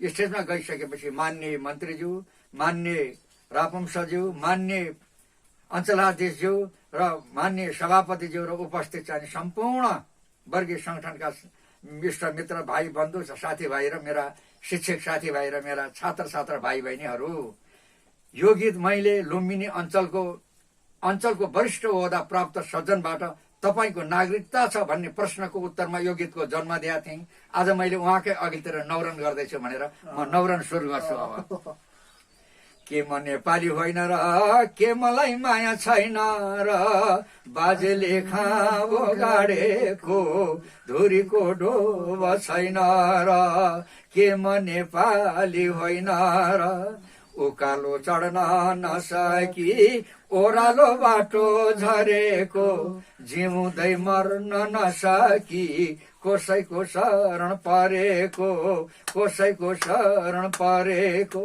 बल्छी र जाल खेलिन्थ्यो मिसिन्थे जहाँ दुई खोला फुल र पाती चढाउने देउराली ढुङ्गो उही होला देउराली ढुङ्गो उही होला ठुलीको फुली झरेको खर्कको गोठा उही होला छातीको लाम्टा चुसाउने आमालाई पिर यही होला आमालाई पिर यही होला के म नेपाली होइन र के मलाई माया छैन र बाजेले खाबो गाडेको धुरीको डोब छैन र के म नेपाली होइन र फुलपाती झिक्ने कोडघर ढुङ्गाले छानो छाए हुन् हामीलाई पाल्न हाम्रा बा दुःखले यहाँ आए हुन् दुःखले यहाँ आए हुन् तिहार भैलो देउसिरी पूर्णिमा घाटो नाचेको गाई र बाख्रा चराउँदा बरको डाला भाँचेको जन्मेको थलो सम्झँदा मुटुकमा किलो गर्दछ निष्ठुरी जस्तो भएर विदेशमा रात कट्दछ के म नेपाली होइन र के मलाई माया छैन र बाजेले खाबो गाडेको धुरीको डोब छैन र के म नेपाली होइन र भनेर गाइसकेपछि उहाँले बोलाउनु भयो। कविजी तपाईँले केसीजी तपाईँले यत्रो प्रतिभा किन गुम्स्याएर राख्नु भएको छ भन्नुभयो। त्यसपछि सर यसको पनि कुनै दिन आउला, अहिले हाल यसको दिन आएको छैन भने मैले। अनि यसको दिन कहिले आयो त भने 2061 सालमा मेरो आमा स्वर्गीय भयो नवलपरासीको पालडाँडामा। आमाको शवलाई लिएर अर्को दिन बिहान गएर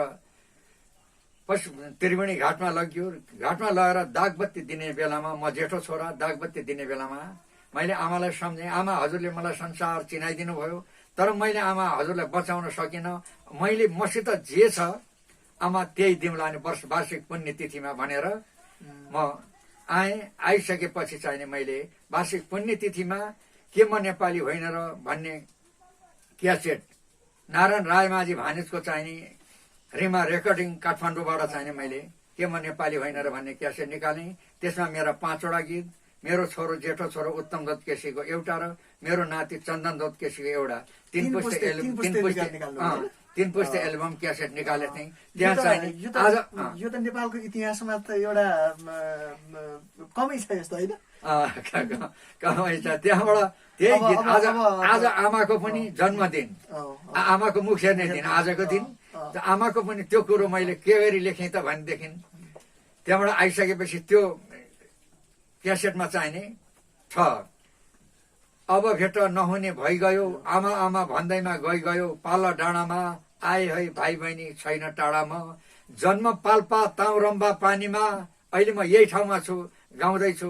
जन्म पाल्पा ताउरम्बा पानीमा स्वर्गीय भयो बा आमा सानीमा कर्म अनुसार गरियो काजक्रिया धर्म अनुसार परेलाले आँसुलाई रोकेर दुधको भारा काँधामा बोकेर त्रिवेणीको धाम आत्मालाई शान्ति देऊ सत्य सत्य साई राम म नहुँदा छन् छोरा बुहारी सधैँ राख्लान् मूल ढोका उघारी इष्ट मित्रलाई आउ बस खाउ बस मेरा दाजुभाइ ताउ आरुङ सर्दी र पालनाडा माया भए को नदी कोटाडा रम्बा पानीमा बाँचे भेट होइजाउँला जिन्दगानी भनेर यो त्यसमा छ। भनेपछि यो उस चाहिँ हाम्रो अब के म नेपाली होइन र भन्ने गीतको विषयमा चाहिँ अब धेरै नै हामीले कुरा गरिसकेका छौँ। अब एउटा चाहिँ तपाईँको यो रम्बादेवी मन्दिरको विषयलाई लिएर एउटा चाहिँ गीत थियो जस्तो लाग्छ मलाई। अच्छा, मेरो रम्मादेवी मेरै पाल्पामा भएको रम्मादेवी अहिले रम्मा यो पालिका पनि रम्मा गाउँपालिका उनैको नाउँबाट रहेको थियो। त्यति बेला एकजना साथीले भाइ अहिले हाल वर्तमान अहिले भूपू मेजर हो मोहन वैद्यवार त्यति बेला भैरवामा थिए मेरा भाइ। उनले मलाई म गोर्खामा थिएँ भूमि सुधारमा त्यति बेला चिठी लेखे दाई हाम्रो रम्मादेवीको मूर्ति हराएछ भनेर लेखे। अब सँगै एउटै दाजुभाइ दिदीबहिनी जस्तो भएर रम्मादेवीको जङ्गलमा खेलेर हुर्किएको म त्यहाँबाट मैले त्यति बेला लेखेँ ए मेरी रम्मादेवी ए मेरी रम्मादेवी ए मेरी रम्मादेवी तिमी छैनौ भन्ने सुन्दा कस्तो कस्तो कस्तो मलाई लाग्यो मेरै डाँडा काँडा पनि नरमाइलो लाग्यो मेरी रम्मादेवी तिमी ए मेरी रम्मादेवी ए मेरी रम्मादेवी। उनी फेरि हराएको भेटाइयो पनि भने ए मेरी रम्मादेवी तिमी फर्किआउँदा हामीलाई कति खुसी लाग्यो हाँसौँ हाँसौँ नाचौँ नाचौँ अझै पनि लाग्यो मेरी रम्मादेवी तिमी ए मेरी रम्मादेवी ए मेरी रम्मादेवी। राष्ट्रलाई सुरक्षा गर्न पालपालीलाई रक्षा गर्न ताउगेलाई माया गर्न तिमी फर्किआउँदा हामीलाई कति खुसी लाग्यो हाँसौँ हाँसौँ नाचौँ नाचौँ अझै पनि लाग्यो मेरी रम्बादेवी तिमी। यही भनेर लेखेर अनि उनलाई चाहिने उ गरेका थिएँ, सम्झना गरेका थिएँ। अनि विभिन्न विषयमा विभिन्न विषयवस्तुलाई आधार मानेर यो कविताको माध्यमबाट गीतको माध्यमबाट समाजलाई सही ढङ्गले परिचालन गर्नको निमित्त तपाईँले हरेक शब्दमा प्रहार गर्नुभएको छ होइन, त्यो गर्नुभएको छ। सायद यो करिब करिब तपाईँ 78 वर्ष पुग्नु भएको छ। यो 78 वर्षको दौरानमा यो गीत सङ्गीतलाई तपाईँले कसरी बुझ्नुभयो? गीत सङ्गीतलाई कसरी बुझ्ने भन्दा बाबु गीत सङ्गीतले चाहिँ नि वास्तविक भित्री हृदयबाट यो त भित्री जसरी मूल फुटेर आउँछ भित्री हृदयको गीत सङ्गीत अहिलेको वर्तमान अवस्थाको गीत सङ्गीत धेरै धेरै फरक धेरै फरक बाबु। अहिले बनावटी हुन्छ बाबु, त्यति बेला वास्तविक आउँछ। वास्तविक जुन बेलामा मैले सुरु गरेँ 2014 सालदेखि लेख्न सुरु गरेँ त्यति बेला वास्तविक जस्तै मैले 2020 सालमा मलाई भेरी अञ्चलबाट चाहिँ मलाई 18 सालमा भेरी अञ्चलले रेडियो नेपालमा पठायो। त्यति बेला मैले फुलफुल्यो लेखैमा भनेर चाहिँ गीत गाएँ।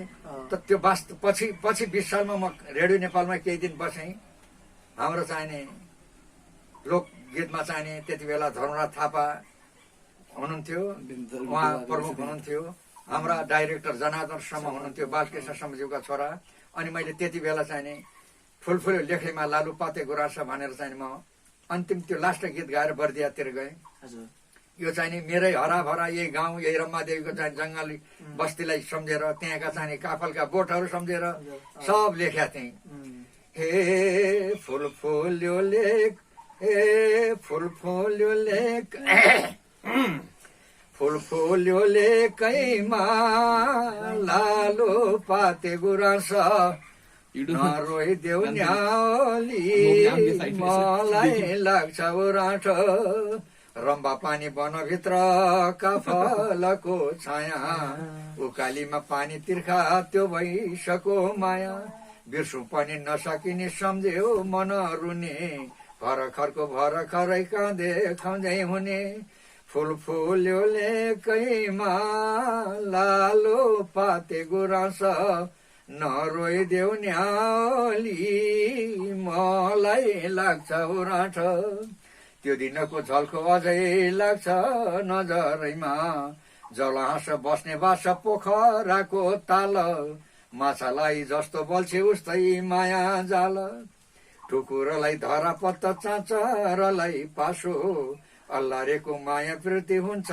छोइ फासो फुल फुल्यो लेकैमा लालो पाते गुराँस नरोइदेऊ न्याली मलाई लाग्छ उराट त्यो दिनको झल्को अझै लाग्छ नजरैमा फेरि भेट हुन्न क्यारे कान्छी बजारैमा भावी लेख्यो मेटिँदैन पापी निधारैमा मरेपछि हुम्ला भेट गण्डकीको काली किनारैमा फुल फुल्यो लेकैमा लालो पाते गुराँस नरोइदेऊ न्याली मलाई लाग्छ उराँस नरोइदेऊ न्याली मलाई लाग्छ उराँस भनेपछि यो 2020 सालमा रेडियो नेपालमा यो गाएको हो गाउनुभयो होइन गाइदिएँ त्यो अनि अहिलेको गीत सङ्गीतलाई तपाईँले कसरी हेर्नु भएको छ अहिलेको गीत सङ्गीतलाई कसरी हेरेको छु भने गीत सङ्गीत वास्तवमा कस्तो हुनुपर्छ गीत सङ्गीत भनेको चाहिँ नि कस्तो हुनुपर्छ भनेदेखि गीत सङ्गीत कविता होइन यसले समाजमा कस्तो खालको प्रभाव पार्नुपर्छ भित्री हृदयलाई छुने गीत हुनुपर्छ जस्तै एउटा कवि कलाकारले आफ्नो आफ्नो तरिकाले लेखेका छन् अन्जु पन्तले लेखेको बडा राम्रो लाग्छ नबिर्से तिमीलाई नपाए तिमीलाई बिना अर्थ दिलमा सजाए तिमीलाई भन्ने यस्तो यस्तो मार्मिक हुन्छ जस्तै मैले एउटा के लेखेको छु भने यसरी बन्चरी तिम्रो माया छ मेरो मनभरि छैन भुलेको सम्झना आइरहन्छ सँगै डुलेको यसरी बन्चरी तिम्रो माया छ मेरो मनभरि छैन भुलेको सम्झना आइरहन्छ सँगै डुलेको ए मामा खैजामा जन्मदिनमा लाएर नाच्नलाई साथीसित मिलेर हाँस्नलाई छैन भुलेको सम्झना आइरहन्छ सँगै डुलेको जामा होइन नाचौली सारीमा सुनका चुरा लाएर नारीमा लाली ओठैमा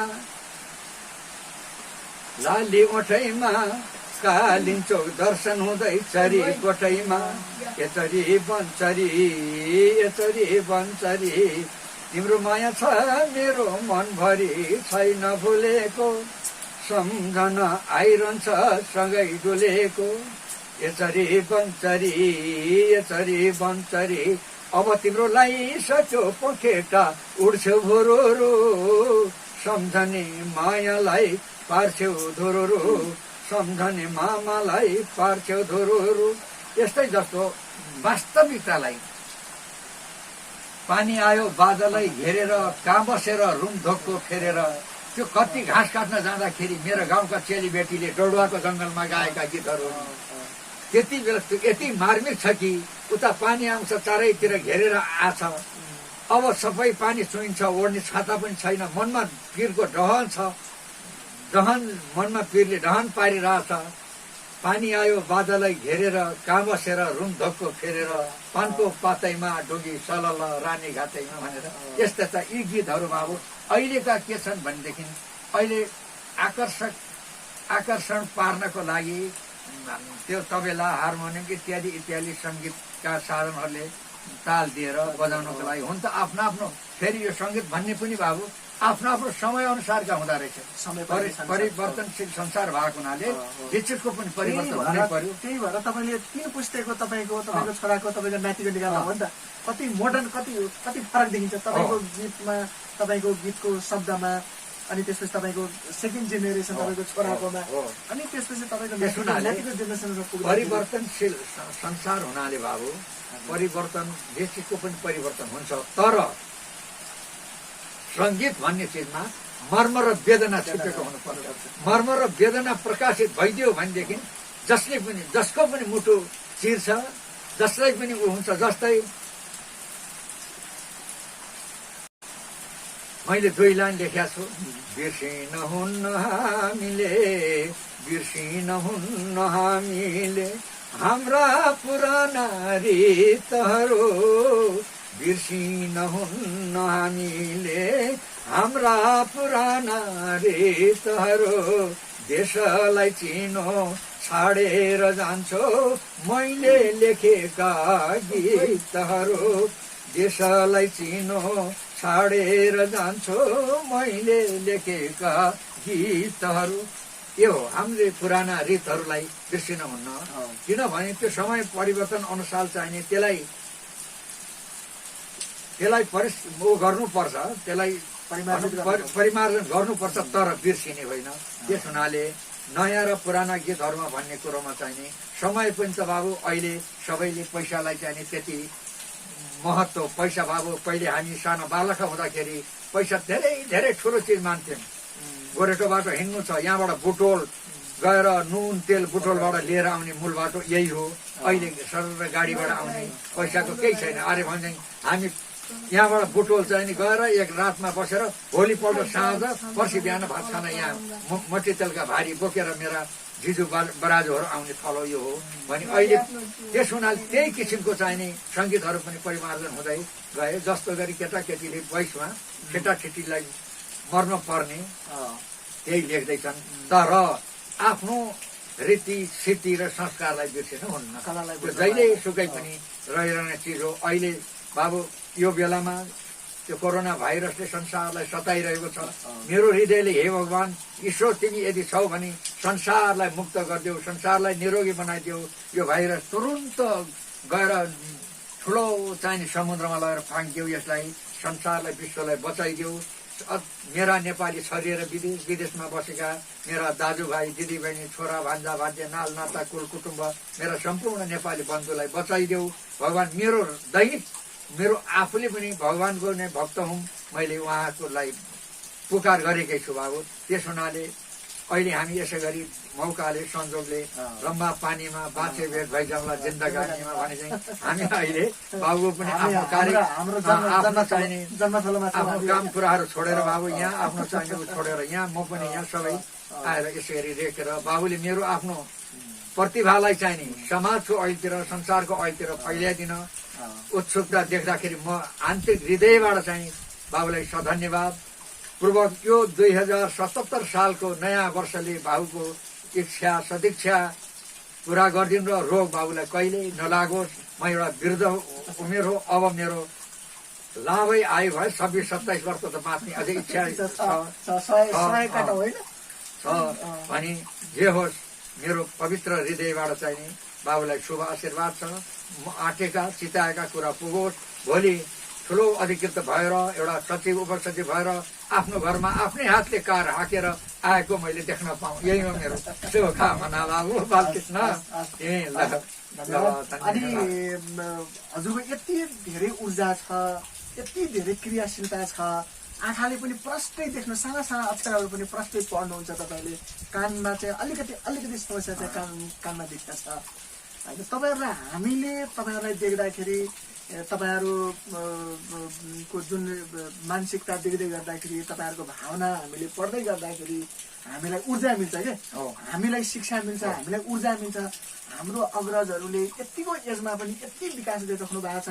गाउँ समाजलाई चाहिँ कलाको क्षेत्रबाट साहित्यिक तौरबाट एउटा ठिक ढङ्गले एउटा बाटो तयार गरिदिनु भएको छ भने हामीलाई त्यो खालको फिल हुन्छ होइन। त्यसपछि हामीलाई के लाग्छ भने हामी जस्तो आम युवाहरूले चाहिँ अब उहाँहरूको मार्ग निर्देशना हामीले तय गर्नुपर्छ।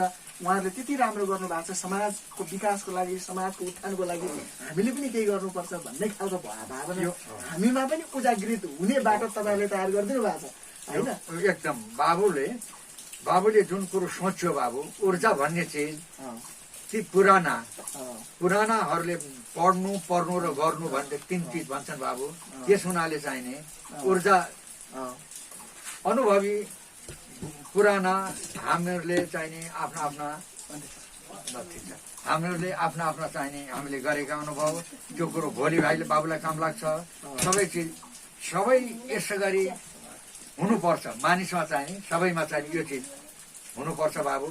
र यसमा बाबुले जति रुचि देखाइयो साहित्य सङ्गीत प्रतिमा, ए बाबु यो पनि त देशको लागि चाहिँ ठुलो योगदान, जसको आफ्नो देशको लागि त सबले आफ्नो आफ्नो योगदान दिनुपर्छ नि। यो देशमा जन्मियो, यो देशलाई यिनले हामीलाई पालिन्, हुर्काइन्, बढाउने यी मातृभूमिलाई त हामीले पनि केही यिनलाई दिएर जाने हो। त्यसो हुँदाखेरि आजको दिन माता तीर्थको दिन हामी आफ्नो जन्मस्थलमा। अनि तपाईँलाई एकदम मनपर्ने रचना के छ तपाईँको? एकदमै मनपर्ने रचना के छ तपाईँको? मनपर्ने तपाईँको मैले एउटा कुरा लिन्छु। तपाईँको सिंहदरबार 2030 साल सायद असारतिर चाहिँ आगो लागि भयो, 2030 असारतिर। त्यति बेला पनि तपाईँले सायद एउटा कविता चाहिँ लेख्नु भएको थियो सिंहदरबार जलेको विषयमा। यो सानो टुक्का चाहिँ सुनाउन है। सिंहदरबार म त्यति बेला गोर्खा भूमि सुधारमै थिएँ। हजुर 2030 साल असाढमा हुनुपर्छ, असाढमा हो क्यारे। हजुर सिंहदरबार जल्यो। हजुर हामी चाहिँ नि गोर्खाबाट चाहिँ नि पैदल हिँडेर हजुर पैदल हिँडेर चाहिँ काठमाडौँ पुग्यो। जलेको 36 घन्टासम्म पनि आकाशमा चाहिँ नि रुरु कागज पत्र उड्दै थिए। त्यहाँबाट मैले त्यति बेला लेखेँ, जल्यो जल्यो जल्यो जल्यो कठै ताजा इतिहास जल्यो, कडो रङ्गी नेपालीको साझा इतिहास जल्यो, जल्यो जल्यो जल्यो कठै ताजा इतिहास जल्यो, कडो रङ्गी नेपालीको साझा इतिहास जल्यो। शिवपुरी चन्दागिरी किन राख्यो पानी बोकी, आकाशका तारा तिमी निदाएका थियौ र हो कि, जति चिन्ता सरकारलाई उति पिर दुनियाँमा, मरेका त छैनौ हामी नरोइदेऊ नेपाल आमा, नरोइदेऊ नेपाल आमा। आकाशको कालो रात, आषाढको कालो रात, मेघ किन बर्सिँदैनौ, झण्डा मनी बस्ने सिंह तिमी किन गर्जिँदैनौ, जति चिन्ता सरकारलाई उति पिर दुनियाँमा, मरेका त छैनौ हामी नरोइदेऊ नेपाल आमा, नरोइदेऊ नेपाल आमा भनेर यो त्यति बेलाको सम्झना। सिंहदरबार जलिसकेपछि लेख्नु भयो होइन। र अब अर्को कुरा बाबु, अनि त्यसपछि अब हामी अन्तिममा छौँ। अलि यो इन्टरभ्यू अलिकति लामो पनि भयो तपाईँको। अब यो जति सुन्यो त्यति सुन्न मन लाग्यो क्या। अब बाबु अब मलाई अत्यन्त हजुरलाई आफैलाई मनपर्ने तपाईँको रचना के होला जस्तो लाग्छ? मलाई आफूलाई मात्र मन नपर्ने भइकन संसारका युवाहरूलाई वृद्धदेखि लिएर चाहिने बाल वृद्धलाई काम लाग्ने सबैलाई चाहिने आफ्नो आचरण स्वभावलाई चाहिने परिवर्तन गर्ने गीत चाहिने एउटा मैले कविता 2030 साल पौष 27 गते बुधबार अर्घाखाँचीको नरपानीको डरलाग्दो पहरोबाट होत्तिँदाको सम्झना मैले एउटा लेखेका छु। त्यति बेला म भूमि सुधार कार्यालय अर्घाखाँची नरपानीमा कार्यालय प्रमुख थिएँ। म एकजना बेलबहादुर रायमाझी भन्ने कार्यालय सहयोगी दाई हुनुहुन्थ्यो र अर्को छन्दबहादुर बेलबासे, खेमबहादुर बेलबासे भन्ने साथीहरू हुनुहुन्थ्यो। उहाँ बसनी खड्दा दुइटै हुनुहुन्थ्यो। त्यहाँबाट अफिसमा 5 बज्यो, अफिस बन्द भयो। असाध्यै जाडो, नरपानीको लेख एकदम जाडो भयो। त्यहाँबाट मैले भने त्यो कार्यालय सहायक दाईलाई भने, ए दाई आज अति जाडो छ के गर्ने भने, सर यहीँ ल्याऊँ कि उहीँ जाऊँ भने। त्यो चिज के थियो भने रक्सी। त्यहाँबाट भइहाल्यो। अब कति बोक्ने हो। सती नेटा भन्ने मगर गाउँ अलिकति पूर्वपट्टि पर्थ्यो नरपानीबाट। उहीँ जाऊँ, गाउँमै गएर खाउँ भनेर हामी 4 जना गयौँ। गएर गाउँभरि खोज्दा 2 बोतल कोदाको रक्सी, 4वटा कुखुराको फुल पायौँ। अब त्यस्तो जाडो ठाउँमा त्यतिले त केही पनि गरेन। जाउँ भाइ हो, अब सदरमुकाममै गएर खाउँ हो जाउँ भनेर फर्केर आउँदाखेरि साथीहरूले तल बाटो आयो, अँधेरी जुनेली रात थियो। म छेउमा थिएँ। त्यहाँबाट त्यो बर्खाको भेलले खोलेको ठाउँमा चाहिँ दुबो उम्रेको रहेछ। बाटो चाहिँ लाग्यो, मेरो खुट्टा त्यहाँ गड्यो। साथीहरूले चाहिँ यदाई तपाईँले रेडियो नेपालमा पहिला के गीत गाउनु भयो भनेर भनेको थिएँ। रेकर्ड भएको गीत कुन हो भने मैले फुलफुल्यो लेखेमा लालु पाते गुनासा हो भने। गाउनुहोस् त भनेर गएको थिएँ। हिँड्दै जाँदा त त्यो खोल्सो कुलेसोबाट म लडेर गएर तल गएर काफलको बोटमा अड्केँ। अड्किसकेपछि मेरो यहाँ काट्यो।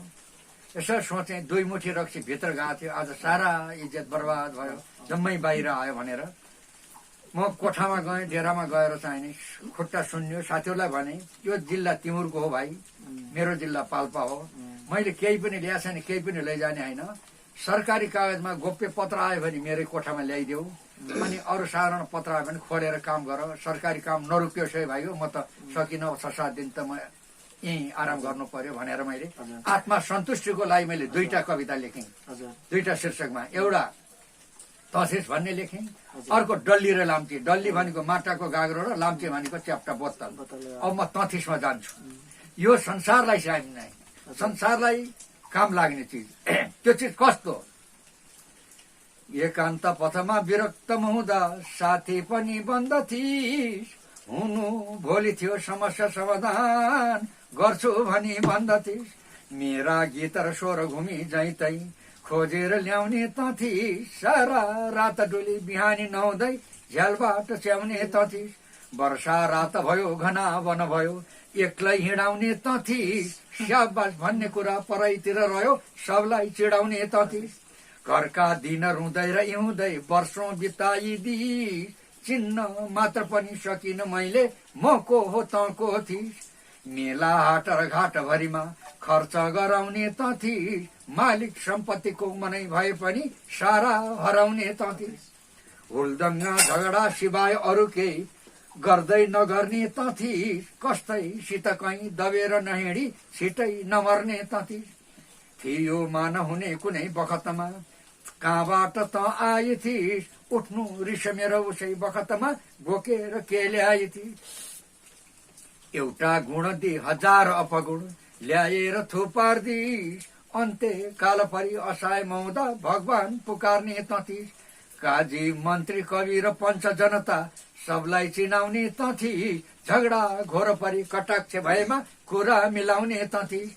छाँगा र पहिरो जता छ गहिरो उतै धकेल्ने त थिइस्, राम्रै भोजमा बसेर मोजमा खाई उकेल्ने त थिइस्। पहिले जस्तो थिइस् पछाडि भइनस्, सोधिज कस्तो थिइस्, मैले देख्दा कठै कालीको तिरमा मरेको जस्तो थिइस्। साराको विरोधी भइस तर पनि मेरो त मित्र थिइस्, धेरै बाहिरमै अलिकति खन मेरो त भित्र थिइस्। जा बिर्से मलाई तैँले म को हो त को थिइस्, धेरै छाडी गइस मलाई तैँले मबाट त केलिस्। मेरा ती बितेका ती कोही दिनमा साथी त मेरो थिइस्, मेरो जो गएको नफर्कने भयो सर्वस्व आधालिस।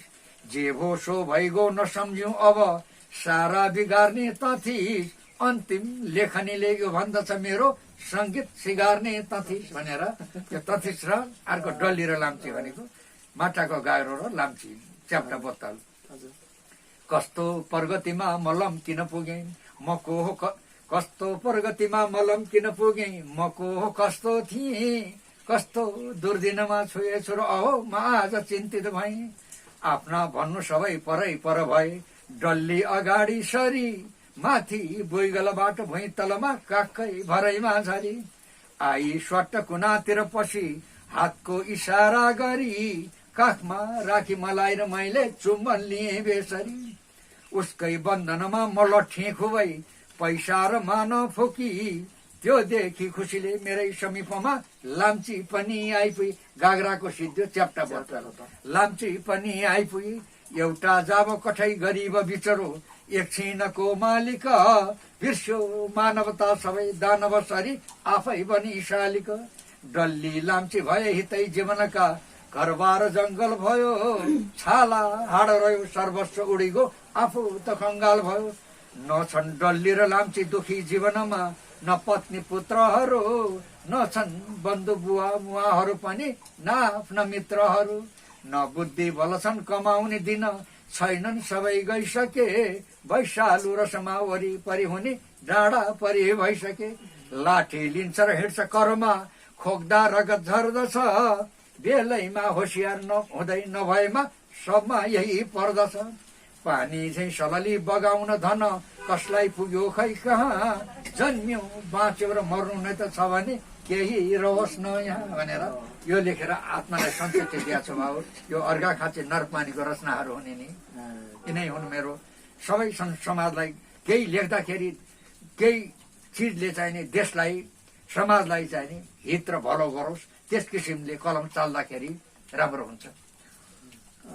ठिक छ, हुन्छ। हामीलाई चाहिँ एउटा आफ्नो महत्त्वपूर्ण समय दिनुभयो। हामीलाई आफ्नो जीवनमा घटेका घटनाहरू, आफ्नो रचनाहरूलाई सुनाउनु भयो र आम दर्शकहरूलाई पनि यो रचनाहरू सुनाउनु भयो। त्यसको निमित्त म आभार व्यक्त गर्दै तपाईँको सुस्वास्थ्य, दीर्घायु र उत्तर प्रगतिको हामी कामना गर्छौँ र तपाईँका अझै यस्तै रचनाहरू, जनवादी रचनाहरू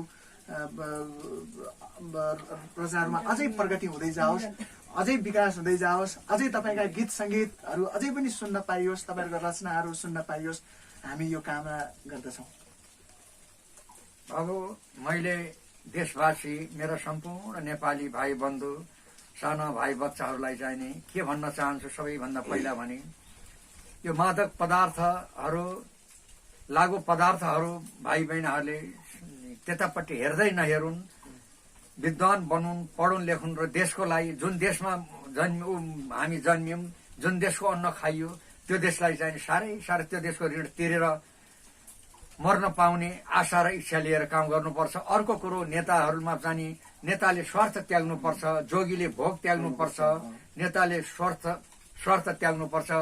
एउटा लेखेको छु मैले, यो देशले बिर्से झैँ लाग्छ भनेर। खेती कमाई गरी बस्ने ठाउँ छैन, देशभरि आफ्नो ठुलो नाम छैन, तरवारको ढाललाई, पुर्ख्यौलीको चाललाई, यो 77 साललाई हुर्काउने नेपाललाई छाडी विदेशमा जान मन छैन भनेर चाहिँ लेखेको छु।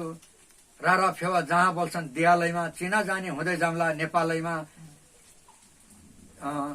भनेर। अनि पछि यो यही देशले बिर्से झैँ लाग्छ, खेती कमाई गरी बस्ने ठाउँ छैन, देशभित्र आफ्नो ठुलो नाम छैन, तरवारको ढाललाई, यो 77 साललाई हुर्काउने नेपाललाई छाडी जान विदेशमा जान मन छैन भनेर।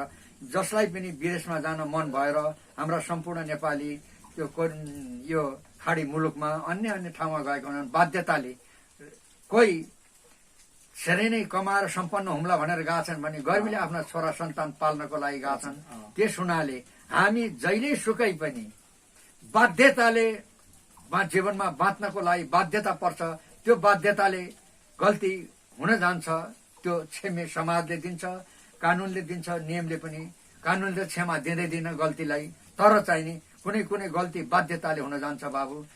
बाध्यता पनि त्यो के त भने छोराछोरी बचाउन, छोराछोरी पाल्न, सबैभन्दा यही नै। र हामीले चाहिँ नि नेतामा, मैले जोगी भोगी नेता कहिले हुन जान्न, जिउँदो छोरो आफ्नो पिरमा रुन जान्न, समयको चक्र अब फुल फक्र, नत्र पर्ला बक्र, कसो मान्छौ धक्र, तर मरिच झैँ चाम्री नमर भनेर लेखेको छु। भनी मैले सम्पूर्ण देशवासी, नेताजीहरूमा अनुरोध, बुद्धिजीवीमा अनुरोध, साना भाइ बहिनीहरू अनुरोध चाहिँ नि नशालु पदार्थको सेवन नगरून्। किनभने धेरै जिन्दगी, यो अमूल्य मानिसको जिन्दगी पाउन बहुत, यो समय अमूल्य समय रहेछ। यो जिन्दगी 1 मिनट पनि बहुत अमूल्य रहेछ। मैले 2040 सालमा यो मादक पदार्थहरू, जाँड रक्सी, चुरोट, बिँडी, ह्यान त्यान सम्पूर्ण छोडेँ। अहिले यो जिन्दगी अर्कै जिन्दगी रहेछ। त्यो 2-4 वर्ष के आफ्नो ग्रह दशाले हुँदो रहेछ, त्यस्तो छोड्न सकिन्छ बाबु। मान्छेले आफ्नो प्राण त्याग्न सक्छ भने, आफ्नो आत्महत्या गरेर पनि त मर्न सक्छ भनेदेखि यी मादक छोड्न सबै चिज सकिन्छ।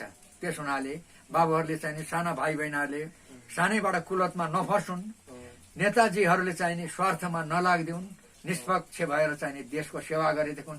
सबै नेपाली चाहिँ सबै हामी सम्पन्न हुन्छौँ। हामीले आफ्नो मात्र स्वार्थ नलिने हो भनेदेखि हाम्रो देशले सम्पूर्ण यो देशको चाहिने पानी, यो संसारलाई चाहिँ पुर्याउने पानी छ। यहाँ हामी संसारको राष्ट्रको पहिलो नम्बरको धनी हुने देश हाम्रो जलस्रोत छ।